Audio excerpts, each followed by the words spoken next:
ಹಿಂದೆ ನೋಡಲು ಬಂದಿರುವುದು, ಮುಂದೆ ನೋಡಲು ನಿಂತಿರುವುದು, ಸಂದಿಗೆ ನಿಂತಿರುವುದು ಆನಂದ ಗುಹೇಶ್ವರ ಲಿಂಗವೇ ನನ್ನ ಸಾರಿ ಚೆಲ್ಲುವುದನ್ನು ಕೊಟ್ಟು ಧರು ಜಾತಾ ಧರಿತಾನೆ, ತಾಕು ಜಾತಾ ಕಾಯ್ತಾನೆ. ಒಳಗೆ ರೀತಿ ಆಕಾಶ ಚಿರಾಯಿಲೆ, ಆಕಾಶ ಚೌಕಡೆ ಪಾಯಿಲೆ ಧರಿಸಲು ಮುಖಾಚೆ ಆಯೆ. परब्रह्म के एकले एकलाज सकाश यात्रे सकाश स्पर्शरायले सಕಲ ಎಲ್ಲ ಕಡೆ ತುಂಬೆಲ್ಲ ಒಳಗ ಹೊರಗ ಹತ್ತುವಂಡದ ಕಡೆ ಗೊತ್ತಾಗಲ್ಲ ಆವತ್ತು ಅಂದ್ರೆ ನಾಮಸ್ಮರಣೆ ಮಾಡಿ 9 ತಾಸು 36 ತಾಸು ಸಾಧನ ಮಾಡಿದಂತ ಹೇಳಿಕ್ ಸರದ ಮಾಡಿ ಮಾಡ್ತಾರವರು.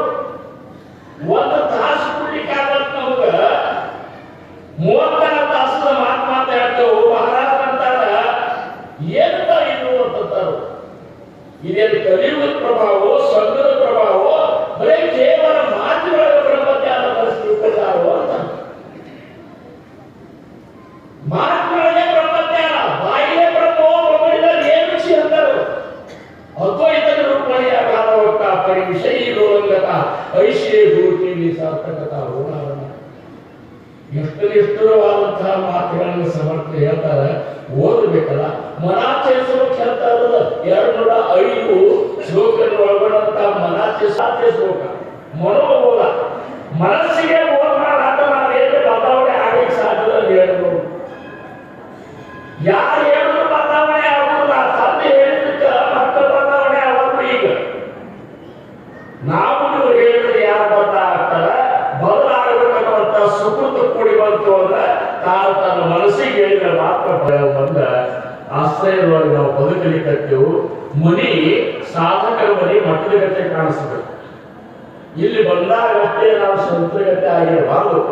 ನಮ್ಮ ಮನಿ ಯಾರಾದ್ರೂ ನಮ್ಮ ಮನೆಗೆ ಬಂದ್ರೆ ಇಲ್ಲಿ ಮಹಾರಾಜ ವಸ್ತಿ ಅದ, ಇದು ಇವ್ರ ಮನೆ ಅಲ್ಲ, ಮಹಾರಾಜರ ಮನೆಗೆ ಹೋಗಿ ಮನನ ಮಾಡಿ ಜೀವನದೊಳಗೆ ಅಳವಡಿಸಿಕೊಂಡು ನಡೆದೇ ಎಲ್ಲ ಸದ್ಗುರುವರ ಅಂತಃಕರಣ ಆನಂದ ಆಗ್ತದ. ಅವ್ರ ಕೃಪಾ ನಮಗ ನಿಮಗ ಆಗ್ತದ.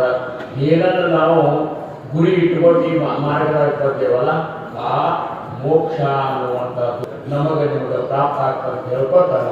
ಮತ್ತೊಮ್ಮೆ ಈ ವೇದಿಕೆಯ ಸಾನ್ನಿಧ್ಯ ವಹಿಸಿದಂತ ಸದ್ಗುರು ರೇವಶಂಕರ ಮಹಾರಾಜರಿಗೆ ಹಾಗೂ ಎಲ್ಲ ಮಹಾತ್ಮರ ಚರಣಾರವಿಂದಗಳಿಗೆ ವಂದಿಸಿ ನನ್ನ 2 ಮಾತಿಗೆ ನಾನು